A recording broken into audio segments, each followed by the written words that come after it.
I don't say lightly that Manor Lords is one of the biggest launches in strategy in the past 5 years. Not only is it the most wishlisted game on Steam, but it also promises to merge RTS combat with city builder mechanics while looking absolutely stunning while doing it.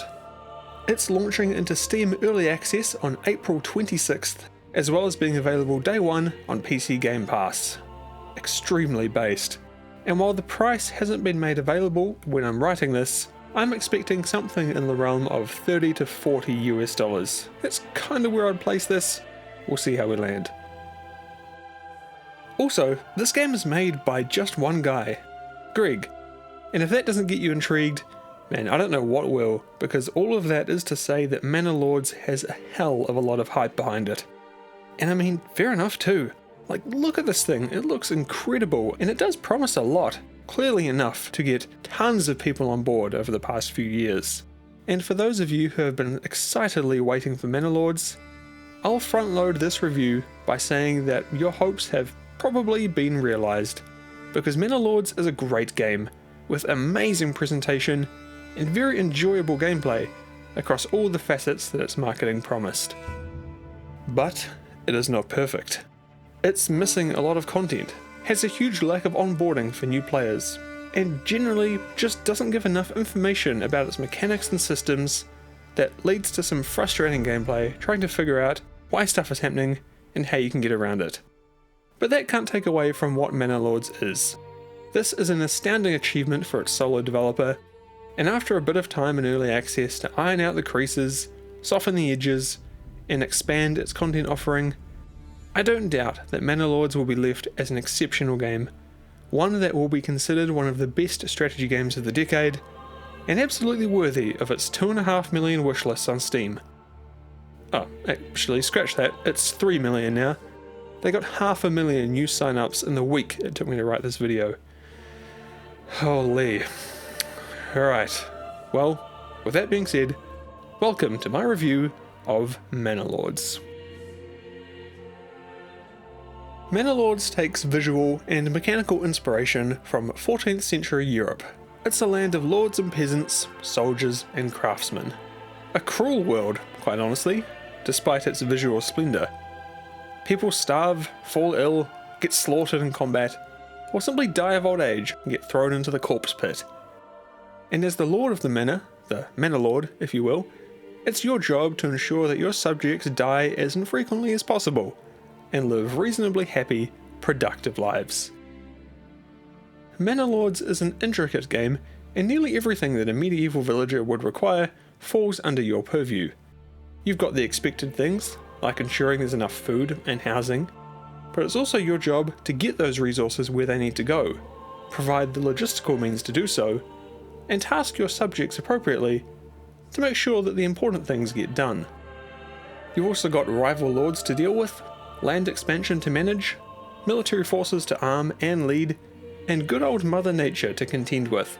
I know that sounds grim, I get it, but thankfully, Manor Lord's presentation is so insanely good that you kind of forget that this world would be a pretty harsh place to live and raise a family. Because if there's one thing that continuously blows me away with Manor Lords, it's the visual style and visual quality. Because holy hell, this game looks incredible. Probably the best looking game I've played this year, and maybe the best looking strategy game ever. It is mind-boggling that this was made for the most part by just one guy. Like, look at this, man! It's not even just the quality of it. Manor Lords has such an effective and engaging visual style that it's just hard to take your eyes off it.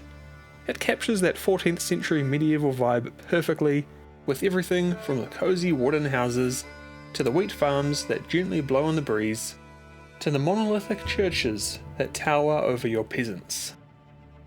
I don't pretend to know much about the inner workings of game engines, but hearing that Manor Lords was developed in Unreal Engine and uses tons of photogrammetry for its textures, which for those who don't know means you take photos of physical things and use them for your in-game materials, didn't surprise me.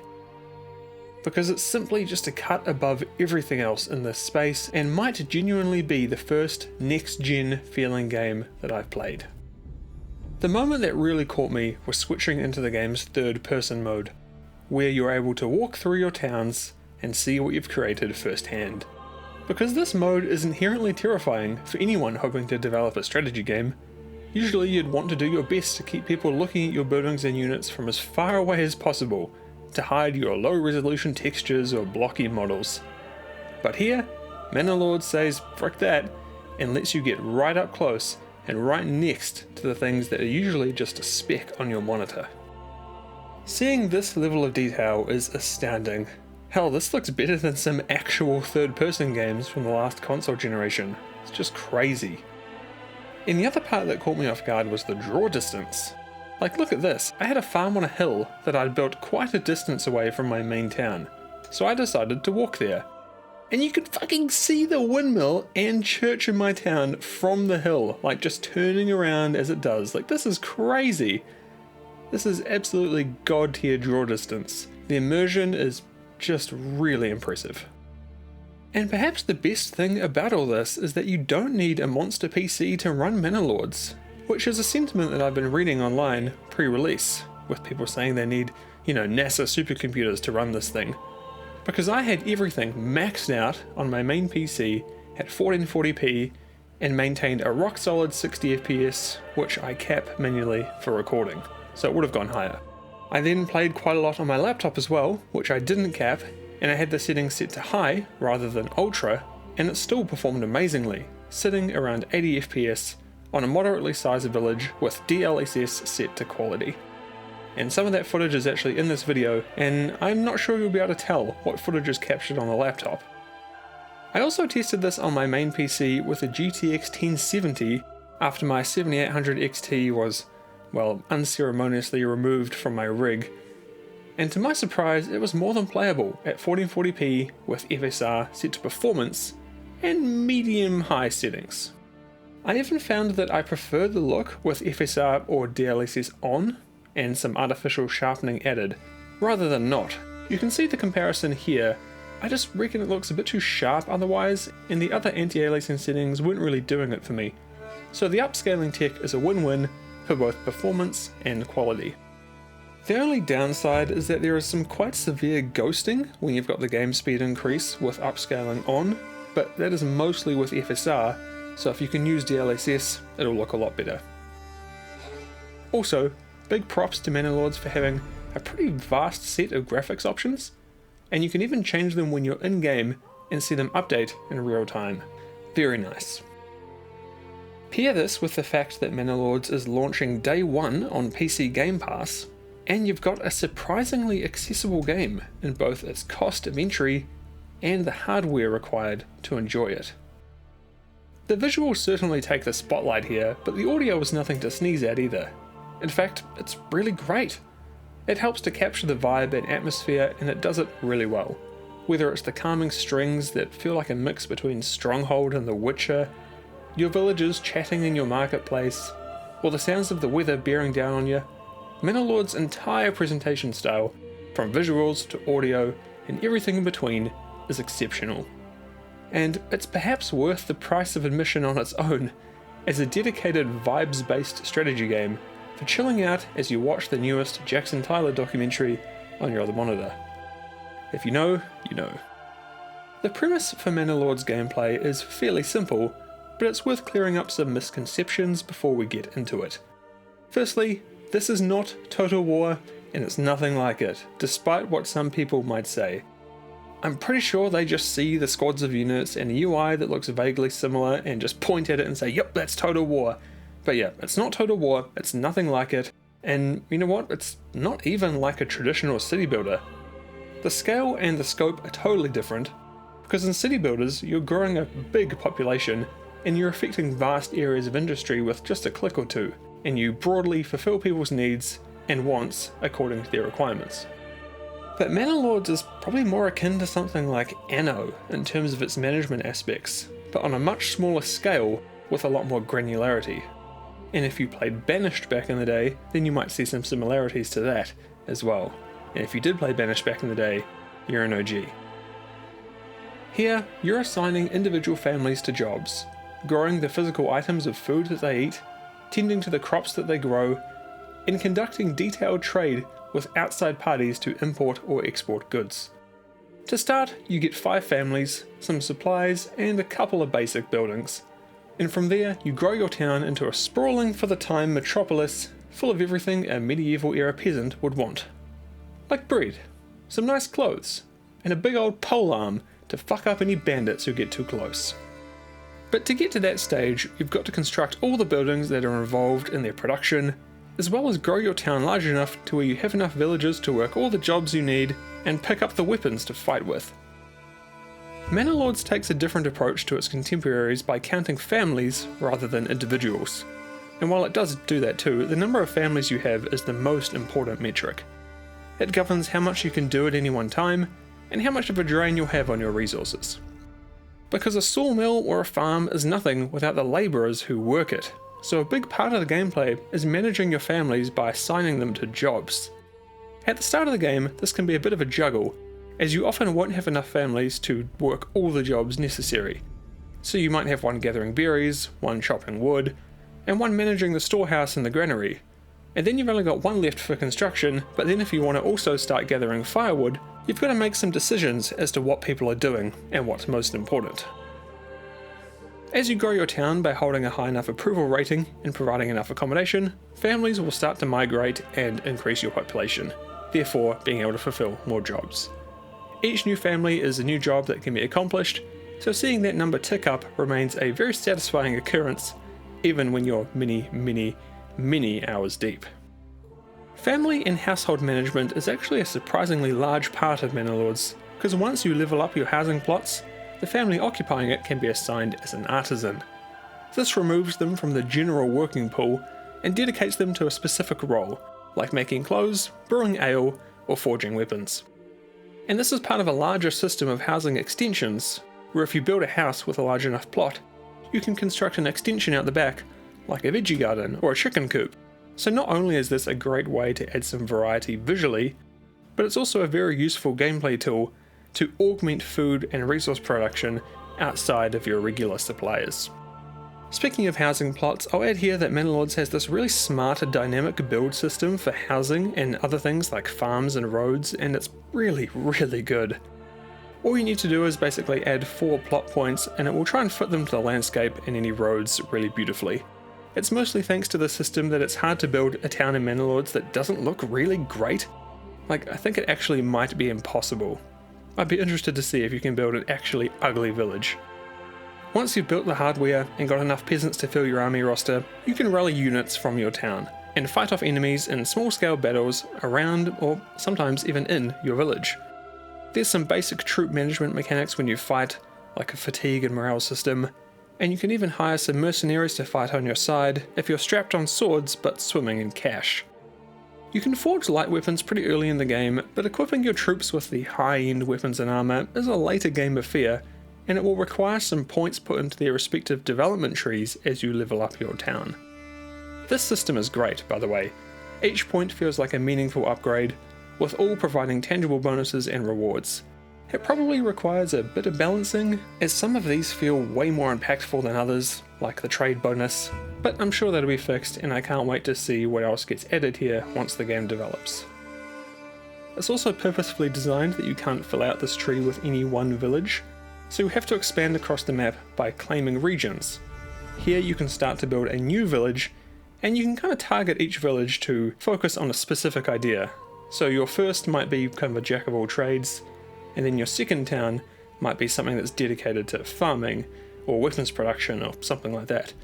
So in this game, for example, I had my main town, which was like my sort of centre of industry, and then I had my secondary town, which was pretty much just a farming focused settlement. Had lots of barley and wheat farms, and not much else, and I pretty much imported all the goods I needed to support my population aside from basic wood and food. And then I also started on a third settlement where its focus was just going to be basically gathering food and immediate supplies to use to ship out to my auxiliary settlements that needed it. As any one individual village nears its endgame, things should be looking pretty rosy. You'll have a few hundred inhabitants, probably be maxed out on your development points, and you'll have a bustling marketplace full of villagers buying and selling the fruits of their industry. But getting a town to this point isn't always easy. There's a lot of management required to guide your town from just being a hole in the ground, and I dare say it might even be a little too much. Having to assign every family to every job does get a bit tedious after a while, especially when you've got a few villages on the go, and trying to remember everything that you've got going on can become tiresome, especially in longer games, if you're playing them over multiple days, and you've got multiple villages, and you're forgetting what you did in the last hour. It can just become quite a lot. You know what, since we're here, let's move on to the wider issues that I think Manor Lords has, and how I think they could be solved. I'll say quickly too that there's a lot of stuff that I haven't covered simply because we would probably be here all day if I did. Like there's the trading system, there's how to claim land, there's the manor itself that can be customized just how you like it, there's the tussling with other lords, and a lot more. I will say a lot of it is worth discovering by yourself, but hopefully I've given a good enough overview of what the game actually feels like to play and experience. Okay, wider issues time. The biggest one for me comes down to Manor Lords' overall usability, both for new players as part of the first couple of hours, and experienced players into the later game of their next big village. I'll start by saying it's definitely going in the right direction. There are tutorials when you start a game that gets you through the basics, and there's a dedicated help section that includes all of the game's mechanics, buildings, resources, and more to explain what things mean. The problem with this in particular is that each data point is not very detailed, and some are completely missing entirely.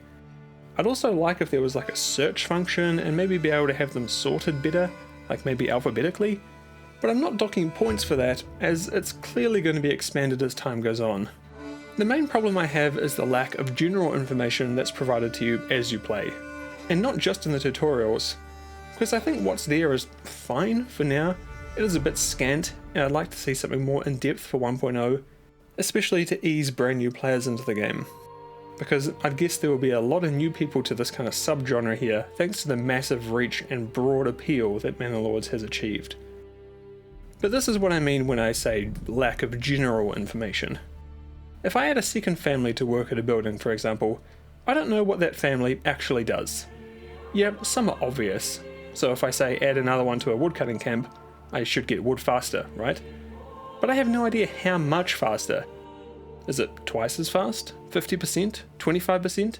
Do I lose efficiency each time I add a family? What about a trade post? If I max out the available families, does that mean I can conduct trade faster, or am I wasting resources if I don't have the necessary throughput?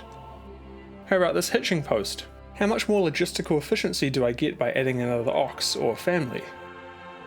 And I know I get it, this sounds like kind of superfluous information on its own, but it compounds together, especially in the early game, where each family's assignment is critical. It's really hard to make decisions like, should I assign one of my limited excess families to help with logistics, when you have no idea if they're more valuable being left for construction, because the game doesn't communicate the effect a family has in terms of numbers on the job that they're assigned to. Efficiency in general is something that I just have no idea about. I would love if the game communicated if you're losing productivity or efficiency by not having enough families assigned to construction or logistics, or anything else for that matter. Because all you can really do right now is guess, maybe hope. Like if things are taking longer than you expect, maybe you just assign more families to construction or logistics and hope it gets better, but there's no way to tell if it's actually helping, or if you're wasting your time worrying about something where the problem is something totally different. Because there have been multiple times, particularly in the late game for me, where things just don't get built, or at least they seem to take way longer than I expect, and I've got no way to tell why it's taking so long. Is it because I'm leaving efficiency on the table because I don't have enough ox carts to move resources around? Maybe it's that, or maybe it's bugged, like when the gravediggers were taking stone from churches, which meant they were never finished. Like I just have no idea where the problem is, so it'd be great if the game could say, you've got 10% efficiency, you need to assign more ox carriers, or you need more families on construction, you're losing efficiency, stuff like that. Having percentages for stuff like that would be really, really valuable. It would give much more information on how your village is operating, and let you make smarter decisions as you expand. And yeah, speaking of percentages and in-game displays, having more info in general regarding buildings and resources is another thing that's sorely needed. Yes, there are some overlays that show critical info, but it's nowhere near enough. Like if I have a large town and I'm constantly running low on planks, there's no easy way to tell what buildings are drawing planks. You have to manually click around and hope you can find the perpetrator. Or maybe you want to gather more planks, so you build the saw pit, only to realise you already have 2 sitting around without any assigned families to them because there's no method of communicating to quickly show the types of buildings that you've built, or which buildings are providing specific resources. Having an overlay or something that let you see which buildings were providing certain resources, or even down to which were providing specific resources, as in each one, would be great, especially when your village gets quite large and a bit more unwieldy. It's the same deal with families. I wish there was a quick way to see where families were assigned and be able to assign or unassign them through a drop-down menu or something, rather than have to click around every single building to see where families are and what they're doing. Because no matter how many hours you put in, this stuff is going to affect you because it just muddies the waters, and it forces you to wade through a lot of grunt work to find out information that, frankly, the game should be really putting right at the front. But alongside that too, overall the new player experience just needs a lot of work. Yeah, there are those tutorials that I mentioned, but they just simply aren't well explained enough, especially when you get into the mid-game. A dedicated tutorial that holds your hand right through from, say, hole in the ground to large settlement is probably a good idea. There's too much guesswork in the game as it is, and while there is an element of figure it out for yourself, which can be quite rewarding, I think it leans a bit too far in that direction right now. The final problem is that there just isn't enough quite to do in Manor Lords just yet. Like, yeah, there are a few different game templates, and they can be customized quite a bit, but they're all riffing on the core gameplay without adding anything of real substance. They're basically just templates. Now, obviously, you can spend a lot of time as it is right now simply building beautiful villages, raising troops, expanding your lands, and fighting off bandits and other lords. And for the right person, I don't doubt that there could probably be hundreds of hours of gameplay just here from the launch content alone. But it's always kind of the same, so more variety in your goals and tribulations would be greatly appreciated. And I suspect that for most people, right now it's not something that you're going to want to go back to again and again and again without some decent expansion throughout early access. Especially because there's right now only just one map with a few starting points, so more biomes and maps in general is a must. And I will say an editor as well would be sweet, just saying. There also needs to be more stuff for building and customizing your town. That's obviously coming by the frequent not available in early access messages you'll see dotted around the game, so I'm confident that this won't be much of an issue, or probably even one at all, once 1.0 hits in a year or so. And there will be a lot of work to do during that time. I mean, just on feedback alone, after testing the game with what was probably a very small amount of people, to then releasing it on Steam and Game Pass to what I can imagine will be, tens of thousands at least concurrent players, maybe hundreds of thousands, the complaints, the criticisms, and the general noise will just be flowing in like a dam that's just been ruptured. I do not envy the job of having to sift through it all, but I don't doubt the game will be better because of it, but it will be a big job. For an idea of what the coming months will look like for Manor Lords, you can check out the Steam page, which goes into a decent amount of detail about the upcoming plans. There's the expected bug fixes and further content, but it makes clear that a lot of the game's roadmap will be determined by player input. So if you do have feedback, and I mean proper feedback, then let it be known, whether that's in the Manor Lords Discord, Steam reviews, social media, or otherwise. I know it might sound like I just spent 10 minutes going in on Manor Lords with the issues I have, but that's only because I can clearly see what this game can be once those issues are ironed out. And to be clear, this is a very, very, very good game already, with an exceptional art style and unbelievable presentation. And it's just so fun, and the fact that this is made by one guy for the most part, just boggles the mind. Good job, Greg. You did incredible work. The framework for an absolutely exceptional game is here. It just needs a bit more work to get it into that final stage. And ultimately, that is what early access is for. I spoke to a few other content creators while making this review, and most of them shared the sentiment that Manor Lords is a great game, with some usability issues. So hopefully Old Greg can effectively dig through the flood of feedback from players in the coming months and distill it into some actionable fixes. I mean, he's got this far. I'm pretty confident he can pull it off. I have almost zero doubt that Manor Lords will be frickin' exceptional once it hits 1.0, but if you do want to play it now, you should be aware of its shortcomings. Personally, I think it's very much worth it for the vibes and what's available here already, hence the title, but if you want to wait and make sure you get the best Manor Lords experience out there and not spoil yourself, then maybe wait for 1.0. Kinda like what people did with Baldur's Gate 3. Is Manor Lords the Baldur's Gate 3 of strategy?